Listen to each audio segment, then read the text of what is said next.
The Person I Became by Pat Allen. Springwood, 2777. Narrated by Chloe Schwank. Gran, where did you come from? Eager young eyes studied my face, and I wondered what they really meant by this question. That's not easily answered, I countered, but knew I was expected to give a proper answer. So where should I start? I would not state the obvious, that it was a matter of biology that made me. I was born at our home in Willoughby, and my mother was very happy to see me. I had 2 brothers and a father. Avoiding the obvious biology was easy, a growth of cells from a fertilized ovum, etc., but no, I'd not go there. These 2 little grandchildren were interested. I grew big enough for school, as soon you will be. Your teachers are going to have fun learning to decide which twin is which.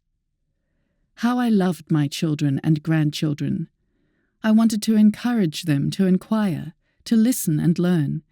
We would teach them to be discerning and be open to many of life's experiences that would build them into worthy citizens. I revelled in this privilege of parenting.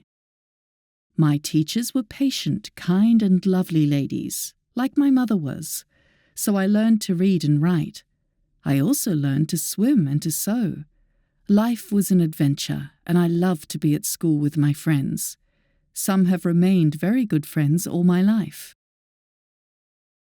I smiled at the recollection of those happy years, even though there was a war raging across the world. Sometimes we'd all go away in school holidays. We'd stay at Mountain View Guest House down in Burragarang Valley and go swimming in the Cox River and horse riding every day. Where's that valley, Gran? It sounds good fun. Maybe we could go there for a holiday too. Imaginings of the young had directed this line of questioning.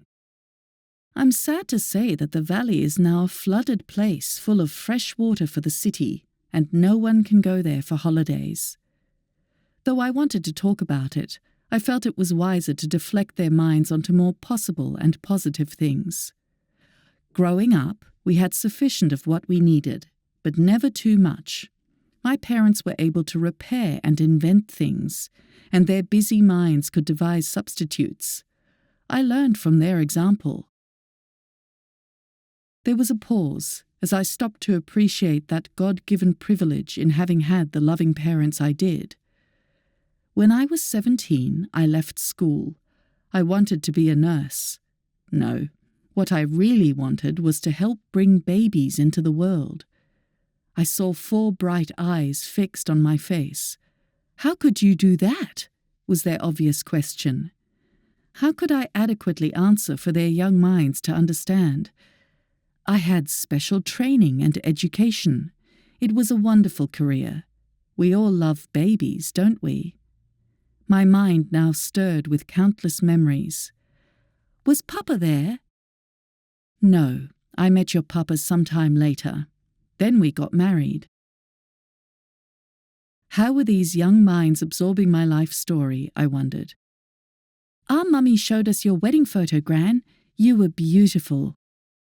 Childish innocence did not realize that such a remark reminded me of my aging body and wrinkles.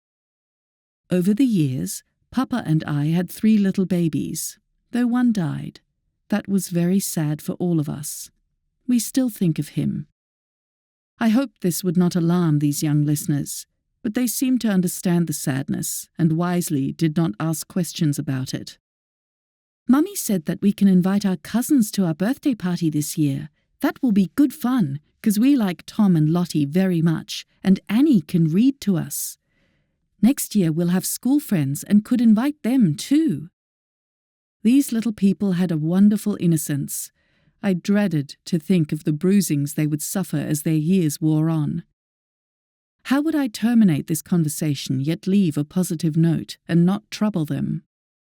The person I had become was once an innocent child as these 2 were. I'd weathered the bruisings, yet I got up and moved on. So many lessons I'd learned along the way. Let's go get a fruity ice block from the freezer to cool us. This is such a hot day. I took their hands and led them away to discuss more mundane and pleasurable things.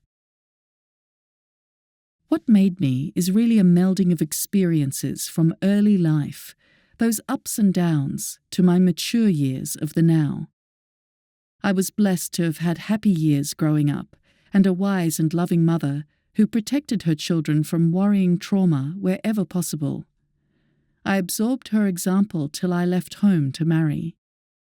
I had learned in this life that to climb mountains and reach the peak, I would find that there were even many more mountains to conquer. Life is still an adventure. The end.